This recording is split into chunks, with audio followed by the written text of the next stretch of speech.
We're back. Dianne Andrews is my guest. She's host of In Black and White. It's a program that can be heard throughout. Just look her up on YouTube. You will see her at work giving you information on just about all the stuff that happens in the community that she serves. Good morning and welcome back. Good morning. How are you today, Gloria? Doing better, thank you. How are you? We've had a tough weekend here in Baton Rouge, as you know, about the 6th officer wounded. Yes. And 3 of them are dead. Yes. So tell us what, I know you've been on the scene, you've been, you've been bringing the information to us. What did you see when you went there? What is the mood like? What are people saying to you? The gunman, it's Dianne Andrews in black and white. It's television. You can't get it on YouTube, and we're going to 3 million homes here in Louisiana, but they do go to YouTube and Vimeo. But you're on YouTube, aren't you? Yes, I'm on YouTube and Vimeo. Yeah. Okay. Yes. Because we're not in the area where we can see you on television. Right, just Louisiana and Mississippi, but I do all my shows go to YouTube. I do a series named Black, White, and Blue Lives Matter here. So I've been a little bit ahead of this with ministers, ex-Crips and Bloods here, gang members, ex-gang members, and our chief of police, mayor, and DA have been on the show. But what's happening here right now is 2 of the policemen were white. One of the policemen was a black man. A young man, 32 years old. I think he had been on the force since he was 22 years old, just had a baby. So the gunman came from Missouri is what they're saying now they think. That he left Missouri with a rental car on the 12th of this month. They don't know if he stopped another location they're investigating, or they don't know if he's been here for days planning this attack. Because it was an ambush on our police right down the street, about a half a mile from our police station. Yesterday there was a call, a 911 call, saying there's a man carrying a rifle on his arm walking down the street is Airline Highway, where the police department is. It just so happened I had a friend who was driving down Old Hammond, making a left turn onto Hammond Highway at that time. He called me, and I heard the policeman tell him, I could hear him talking to him. He said, sir, you can't, very respectful. He said, sir, you cannot go down this way. You have to turn around and go this way because we have 3 officers down, is what he told him. And I said, oh, my God, I was getting ready to go to church. And I said, then I went on, online, looked at all the stations. It had not even hit the airways, of course not television yet, but it hadn't hit social media yet either. And so in about 30 minutes, I kept checking, and it hit social media. And they had at first thought it was 3 gunmen. So I went out there. In fact, I was interviewed by a couple of television stations. I went to the scene, and they had blocked off Airline Highway. But because I was being interviewed, they let us come in, and I was interviewed by CBS and WGNO out of New Orleans and a couple of other places about what I do and I'm trying to do in the community, and what I knew, what little I knew, what little anyone knew. But I did relate that. I was talking to one of our senators out there, Senator Cassidy, who I had written. I know him because I had written a book, Gumbo for the Heart, about 25 inspirational individuals, and Marcel Reed is in that book. And Governor Cassidy is, Senator Cassidy is also a doctor. He was in that book, and we talked about some things we're going to do to try to bring the community better together as black, white, police, non-police, poor and rich. There has to be a level of communication that is better than it is today. There's a lot of fear here. There's a lot of anger here, Gloria, a lot of anger at what happened to Alton Sterling here 2 weeks ago. But the Sterling family came out and implored, I heard, I think it was his aunt or someone. I saw her on television yesterday, and last week there was this son. Cameron is his name. I was at the funeral Friday. The funeral was Friday. It was a very, very uplifting. Most of the speakers. Jesse Jackson spoke. Al Sharpton came and he spoke. Robert Muhammad, who has been on my show, I've interviewed Brother Muhammad before, he spoke. And he really turned the place out. It was none of this, we need to get back at you. One speaker did say something about protesting, people were not there to incite; they were there to inspire. Most of our local community councilmen, state reps, state senators were there.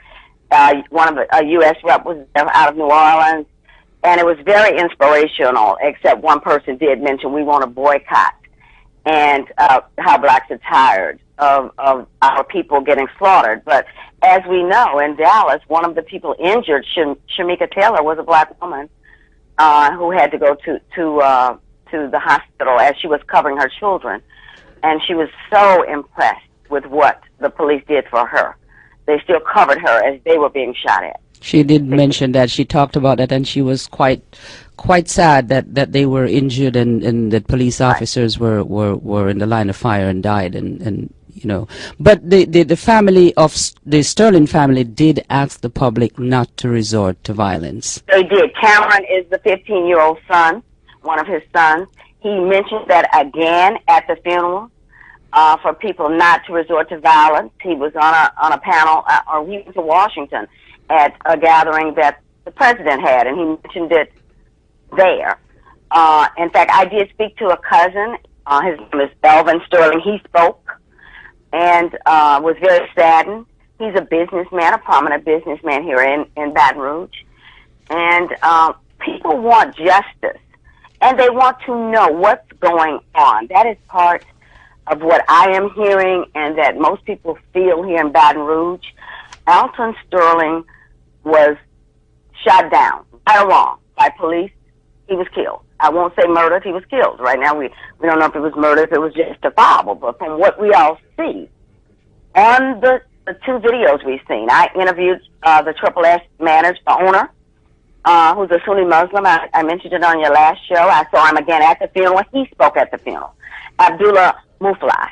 He came in 6 years ago and has integrated well into the community, into the black community. He is in what we call the hood. And he has had no problems. Alton Sterling had been at his store for the 6 years. He's been in business. He has never had a robbery, never had a problem. He knew Alton had a gun. It was illegal because Alton is a felon. He's been to prison before. But he only got the gun in the last month, is what Mr. Abdullah said, because he was being robbed, trying to be robbed himself. People were trying to rob Mr. Sterling. So it's a very, very sad day for us in this state, but it's a sadder day for America as to what is going on in this country today. And the officer, the black officer that just got married, just had a baby, right. He went on Facebook and expressed, he said that right. he loves the city. He doesn't know that if the city loves him back in return, and talked right. about how taxing it was mentally and physically just to do his work every day, and wanted people to understand that he was like them, and you keep hearing officers saying, for example, that when they're in the blue uniform or whatever color it is, they are feared by the community, which is not good for them. And when they're in their plain clothes, they have another fear to deal with, and that is especially minority officers, that is the fear of being a minority. So they have a double-edged sword to deal with. They really do. It is so apropos. He almost seemed as if he was almost predicting, not predicting, but the melancholiness, I think it was Twitter, it may have been Facebook, in his social media post.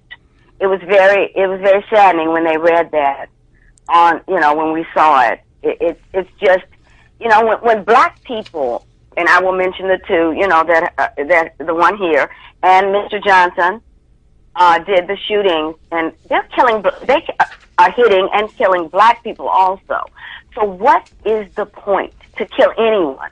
But what is the point when you just go out and you start shooting? We don't know. We do know that this guy was an ex-Marine, and he was out of the Marines in 2010 with an honorable discharge. We do know that. So both of these shooters, snipers basically, have been militarily trained. And I don't know if it's some problem that they have mad with the government, period, that they want to shoot officials. if they, Mr. Johnson said he wanted to kill white people, specifically white officers. But you shot a black woman also, you could have killed her and her son. Mm-hmm. And then you have this man who you killed 3 people, you shot 7, you killed a black man who just had a baby. So I don't understand, even if you want, which is so terrible, to kill whites, when you shoot into a mass area, you're going to shoot somebody who could potentially be Indian, Hispanic, black, female, whatever. And it didn't stop you from carrying out that carnage.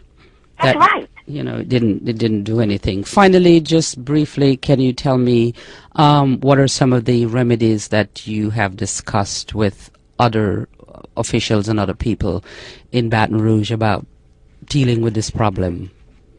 We are having marches, but we're having a march Saturday. There was one Sunday, but one of the ministers canceled the march. These were already planned even before Alton Sterling. But what we've decided to do is to have the march. But what we're going to do is announce where we're going to take some children from the neighborhood, because I believe in our neighborhoods there is a lot of violence. 70% of a matriotic society. I'd already started this series on my television show 2 years ago when I started. Black, White, and Blue Lives Matter is the name of the series that I do. Mm-hmm. And so we're going to continue that further. When I spoke with the Senator Cassidy yesterday, I told him I had just thought of this idea is to have a show and have meetings where we're going to have like town meetings with maybe 20 people a month and come together, black, white, ex-gangbangers, on my show, ex-gangbangers, the police, white and black police, to talk about how we feel. For us to also listen to how the black community feels left out. Our black community is not poor by any means, but there's a segment of the black community that is devastatingly poor. We have to get a communication and try to uplift those people back into mainstream society. And the only way to start that is to go there, to bring them. I'm going to teach a class to children on etiquette and how to present yourself to little girls. And we're going to have ministers and other men in the community. One of my substance abuse counselor friends of mine, Johnny, is going to talk about substance abuse. Johnny O'Brien is going to talk about substance abuse. All right, I tell you what, we're out of time, so just give our listeners some information as to how they can find you.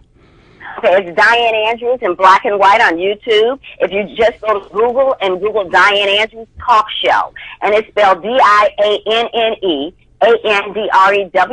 that will take you to my website and take you to my YouTube and my Facebook from there. And any comments that people have of what they think we could do, please send them to me on my social media site. All right. Thank you so much for joining me, Dianne. Thank you, Gloria. All right. Take care.